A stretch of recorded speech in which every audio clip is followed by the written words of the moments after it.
Hello and welcome. This is Self-Control, How to Build a Better Life.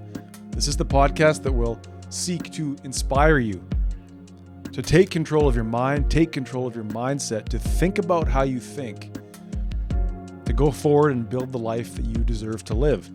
Before we get into this one, I need to give a content warning, I should say. We are going to discuss sexuality. We're going to discuss pornography. And so if there are young children in the presence of where you're listening to this, it might not be the right time. If you are underage, it might not be the best move to listen to this kind of content. Although I would say, even if you are underage and you are using pornography, old Uncle Patrick's going to come with some warning for you. So this is in no way to exploit or to gross anybody out. This episode deals with pornography addiction. And we're going to go forward now and begin to talk about it. So I came across a really interesting question on Facebook, one of these self-improvement groups. Somebody asked, what is the number one mental tool that you use to deal with your pornography addiction? That's a great question. One mental tool. Give it to me. I need help, is what it sounded like. And this post got over 120 replies, which makes me think that many people have had thoughts about pornography addiction, have probably dealt with pornography addiction, or have maybe worked with someone who has. And everything they said was valid. There's many ways to go about it. There's many different things that are worth trying if you're dealing with pornography addiction. But I went a little bit off board with it. I went a little bit out of left field, and I said, the number one mental tool that I use to control my pornography addiction is to police, to become aware of, and to work to end my lustful thoughts. We're going to go into this. There's going to be no guessing about what I'm talking about here by the end of this episode and how you can put it to work in your life if pornography addiction is becoming an issue. The final step really for me to get my pornography addiction into the rearview mirror was to essentially stop seeing the rest of my life like a dirty movie. Now, what the hell is he talking about today? Basically, and this is my opinion and my limited understanding, I want to lay out first how pornography works on our brain, just simply and quickly, how we relate to pornography, and how I believe it can actually corrupt the way that we see our entire life, our entire existence, and what we can do to use this knowledge to end this dependence, end this habit, and live a much happier, more energized life. So, in my opinion, my understanding, when you use pornography, your mind, your nervous system releases large quantities of dopamine because it thinks, hey, look at us go. We're partaking in a novel sexual experience with somebody we've never seen before. Good for us. That's what we're supposed to do because on some level, at least the way our minds and body work, our sex drive is the strongest urge because it's what keeps the species alive. It's what keeps the genes, it's what keeps the genes in the wash, so to speak. It's what keeps things going. It's what, it's what keeps that whole darn human comedy perpetuating on down the line, as Sam Elliott said at the end of The Big Lebowski.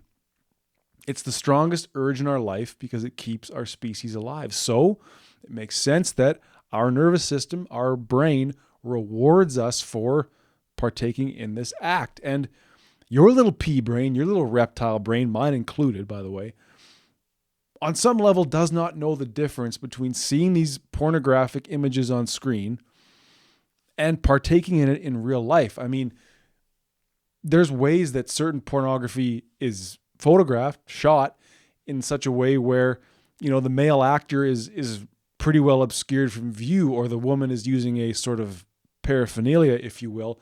And that invites the male viewer to feel like they are doing that with that woman. There's no, I don't believe there's any debate about that. I would hate to say this, but you go ahead and watch some of that stuff. It's clear that it's inviting you to sort of become the person on the screen. It's inviting you to feel as though you are partaking in that experience. And then so it becomes very, very easy to achieve this dopamine release, that feeling of reward, simply now by going on the phone or the computer, right? Let's remember, The dopamine, when it's released in the brain, is the brain's way of rewarding us for partaking in an act. It's why certain things feel good and we want to do them again, because on some level we believe they're beneficial. Right? But now you can trick the brain essentially into thinking, hey, oh good, we're procreating, we're making babies here, but really all we're doing is going on the phone, going on the computer. No effort of actually meeting someone, getting to know them, building a relationship, seducing them, following through on that. No need to put in any effort of building any of that up with your partner. And, I guess it is hard to fault us creatures for doing this kind of thing. The behavior of pornography abuse is widespread, and I fell victim to it for a number of years because it is easy. And when you sort of tie that to the way in which the brain rewards us for doing that act, it's no surprise that we would become addicted to that. Many people have tried and failed to quit pornography, myself included. I failed, I can't even imagine how many times. So what I would say to you then is, if pornography addiction is starting to ruin your quality of life, it's taking a toll on you in some way, I have done a number of episodes that I will link to in the description of this episode about addiction generally. I would say familiarize yourself with my sort of method of mindfulness and self-reflection. I don't want to go over it here. I think we need to just sort of get past that. Suffice it to say, those episodes on addiction are going to reveal to you a 3 or 4 step process to observing your behavior in the present, understanding why you're partaking in this behavior, and then going forward to start to not change your behavior, but to see yourself in a different light and to begin to realize why that behavior is being done, and eventually then removing it from your life. It's not about change, but it's about a whole body, a holistic, if you like, mindful approach to addiction. And again, I'm no psychologist. I have no credentials other than a couple of addictions beaten under my belt, and this is the method I used. All right, so I will link to those episodes in the show notes or on the YouTube video as well. I did do a specific episode about porn addiction that I will link to as well. I would consider spending some time listening or watching those, maybe making some notes or seeing if it applies to your life. Once that is underway in your life, I would say the number one tool, and you can begin this now before you even listen to those episodes. Start implementing this now if you'd like to give it a shot.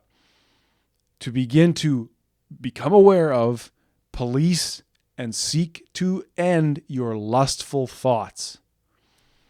Okay, long-term pornography use leads to a mindset of objectifying other people in real life. Let me say this again. Long-term pornography use leads to the mindset of objectifying other people in real life. We've all heard the term spank bank. Fellas, don't act like you don't know what I'm talking about.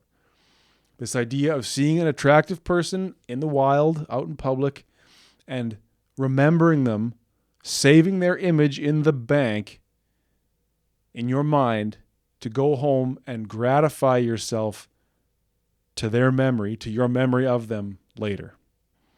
To make a mental porno movie starring you and them. Now you could say, well, what's the harm in that? I say, well, you're the one who is still listening to an episode about pornography addiction, potentially still addicted to pornography, at the cost of your own health, at the cost of your own self-respect, the cost of your personal growth, and you're partaking in this lustful objectification of real people. So you have to ask, am I addicted to these lustful thoughts? Have I made myself into a spectator in my own life? Have I become delusional? There was a time in my life when I would have answered yes to all 3 of those questions. I watch people have sex on the internet, and whether consciously or not, I pretend that it's me. That's what my sex life is, or there's a majority of my sex life is that. It's not real. Remember, on some level, your mind actually believes that it is you. And so now I go through life looking at real people the same way, to use them in a fantasy, Why bother talking to her? Why bother talking to him? Why get to know them? Why spend time when I can just go home, throw them in the old spank bank and take care of business, and my body and my brain don't know the difference, right? We talked about how the dopamine works. We love that novel sexual experience. We can get it online through pornography. We can get it through this lustful objectification of other people. So now you have to ask, has pornography warped the way I see the world? And again, there was a time in my life when I would have also answered yes.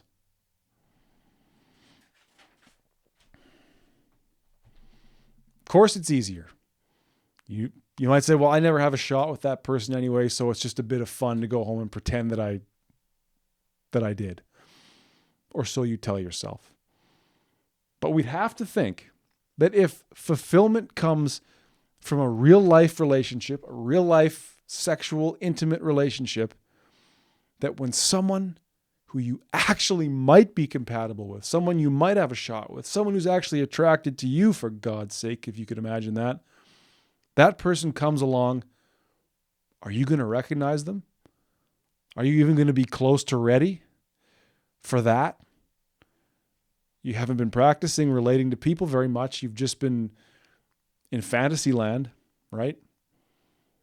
Imagining that you're in this video, or imagining that you're doing God knows what to these people that you haven't even talked to. You've simply just seen them. Then the real thing comes along. Are you ready? Or will you be a tired, pale, low energy, self-loathing drug addict?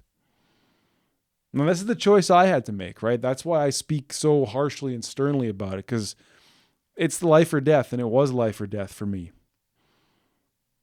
You know, I can tell you that identifying and becoming aware of these lustful thoughts, becoming aware of the way I use my mind to create pornography, even when I wasn't watching it, right? I was psychologically doing it.